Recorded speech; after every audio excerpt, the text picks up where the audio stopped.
տասնյակ խնդիրներ, առաջարկներ ու նոր բանաձևեր։ Առաջարկ Հայաստանի նախաձեռնության անդամները տավուշում են։ Հյուրընկալության առաջին հասցեն Իջևանն է։ Ինչպես մյուս մարզերում, այնպես էլ այստեղ օրակարգային են սոցիալական խնդիրները։ Ցածր թոշակ նպաստից մինչև աշխատատեղերի բացակայություն։ Օրինակ ես ստանում եմ նպաստ 48,000 դրամ, իհարկե բնականաբար, որ հաշվարկ ենք անում ամսական կտրվածքով, իմ 4 երեխաներին դա չի հերիքում, իրանց կարիքներին, թե հագուստին, թե դեղորայքին, թե սնունդին։ Ու մենք ոնց ասեցիք, տարին տարու վրա չենք տենում բարելավում, տենում ենք նվազում, որտեղ ունենք լիքը վարկեր, լիքը դահակներ։ Շատ լավ դրույթ է, նաև առաջարկ Հայաստանին ծրագրում ներառելու համար, ծնելիության մակարդակը բարձրացնելու համար պետք է այդ ամեն ինչը վերանայվի։ Եթե նպաստառու չլինի, շատ ավելի լավ, այսինքն բոլորը բարվոք են։ Բայց եթե ունենք նպաստառու ընտանիքներ, այդ նպաստն էլ պետք է արժանապատիվ լինի։ 7 զավակի մայր է Նաիրան, ասում է պետությունից իրենց հասանելիք աջակցությունն անգամ ստանալ չեն կարողանում։ Դիմել ենք մենք 100,000 դրամ, երբ որ բազմազավակ այդ կարգավիճակը ունենում է ընտանիքը 100,000 ամսական ծնողական փառքի մեդալը ինչ որ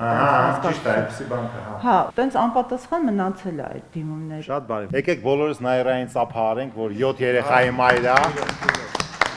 Այդ ծրագրի մասին մենք պարոն Մանուկյան, պարոն Կոստանյան կմտածենք, կձևակերպենք որպես առաջարկ Հայաստանի դա ծրագիր անպայման, որպեսզի բազմազավակության մեջ էլ պետք է լինի սենց աշճանակարգություն էլի, նայած թե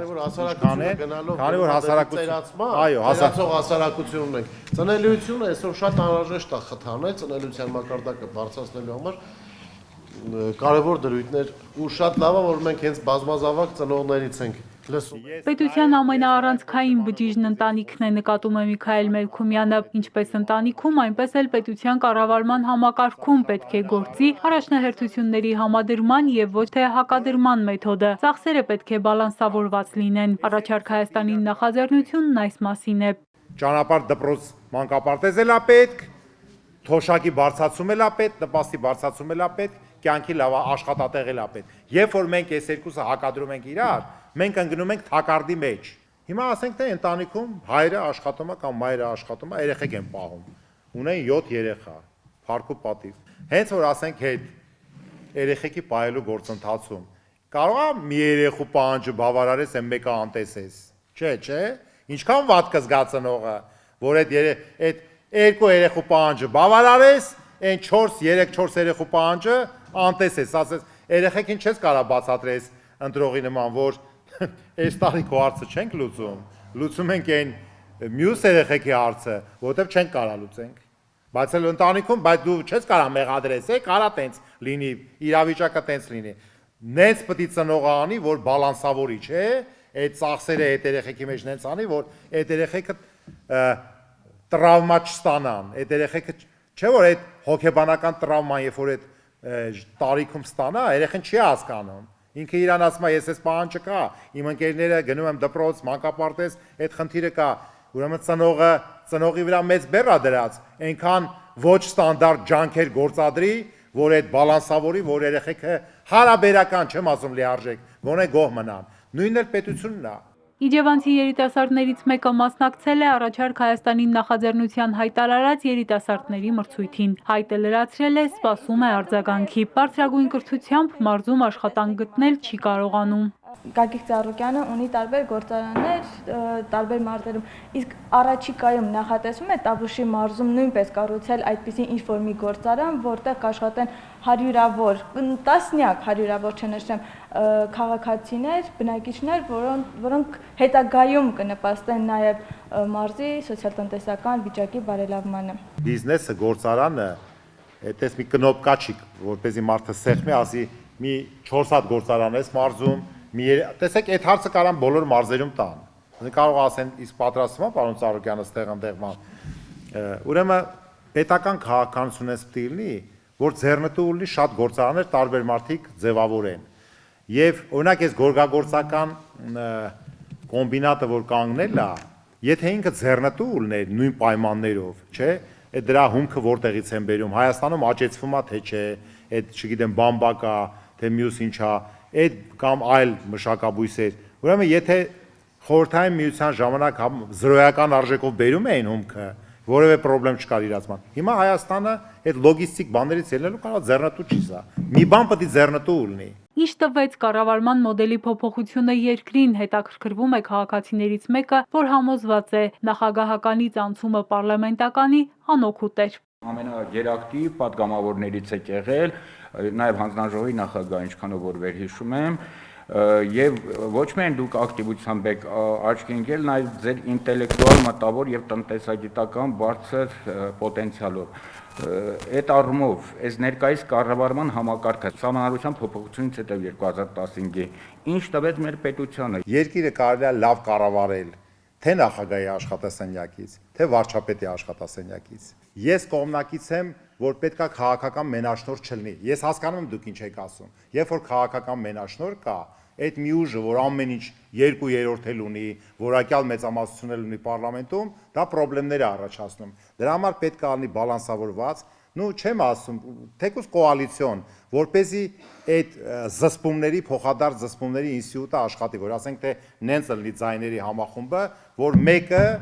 մոնոպոլիա չունենա, որ ինչ ուզեմ կարամ անեմ։ Դիլիջանում մարդկանց առաջինը անվտանգության հարցն է հետաքրքրում, ինչ է արվելու ամուր սահմաններ ու խաղաղ երկիր կառուցելու համար, հետաքրքրվում են մարդիկ։ Անվտանգությունը կարող է ապահովի միայն ոչ քաղաքական մենաշնորհի պայմաններում, երբ որ մենք ունենանք բալանսավորված իշխանություն։ Հաջորդը անվտանգության է խիստ ջախկապված կրթության խնդիրն է։ Երիտասարդներն են բարձրաձայնում։ Բոլորը չէ, որ հնարավորություն ունեն մայրաքաղաքում բարձրագույն կրթություն ստանալ։ Դիլիջանում չունենք համալսարան, ինչը զգալի բաց է ամբողջ համայնքի համար, որովհետև շատ երիտասարդներ իրենց ուսումը գցում են երկրորդ պլան, որովհետև հնարավորություն չունեն տեղափոխվել Երևան կամ մեկ այլ քաղաք իրենց ուսումը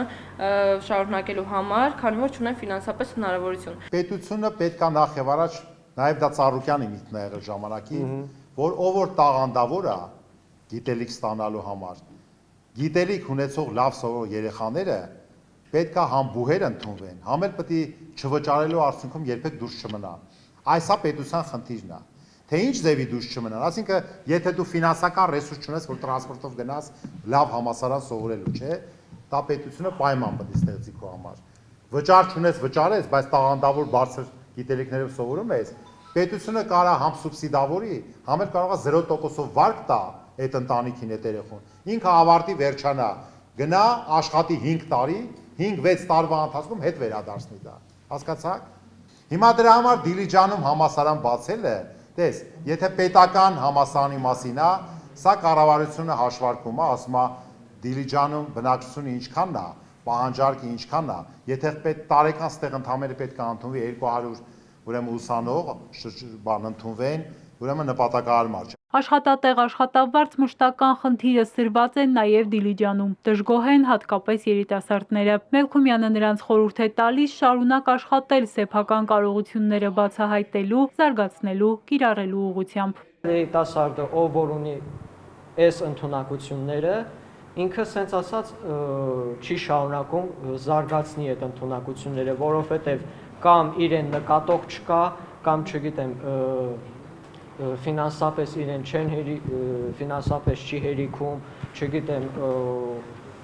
տրանսպորտի հետ կապված խնդիր կա, ուրեմն առաջարկս հետևյալն է, ոչ թե հիմնականում հույսը դնենք աշխատատեղերի վրա, այլ զարգացնենք երիտասարդների այն ընդունակությունները, որոնք որ հենց սկզբից այդ երիտասարդի մոտ կա։ Եվ ամեն ընտանիքում պարտադիր չէ ընտանիքի բոլոր անդամները գերտաղանդավոր մարդիկ լինեն։ Վերջը մեկը բայց պետք է այդ լիզերությունը իր վրա վերցնի, չէ՞։ Հիմա դու պատրաստ ես վերցնես, մի հատ կանգնի, մի նստի։ Միգել ջան, դու պատրաստ ես վերցնես լիզերությունը ձեր ընտանիքի։ Ապրես։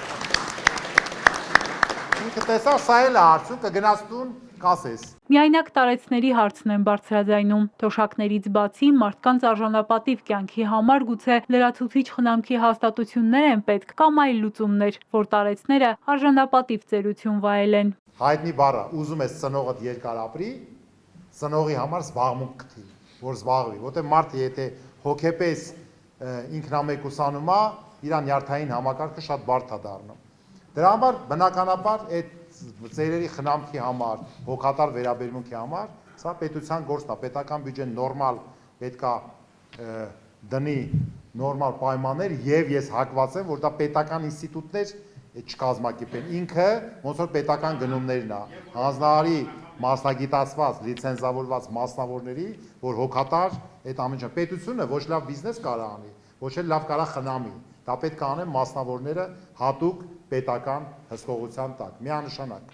Նախաձեռնության անդամները շարունակելու են այցերը Հայաստանի տարբեր մարզերում։ Ակտիվ մարդկանց առաջարկների բազան համալրվում է մեկ ընդհանուր ծրագիր դառնալու հեռանկարով։ Հերմինե Ղարիբյան, Ալիսա Մելքոնյան, Հայկ Սուքիասյան, Էպիկենտրոն։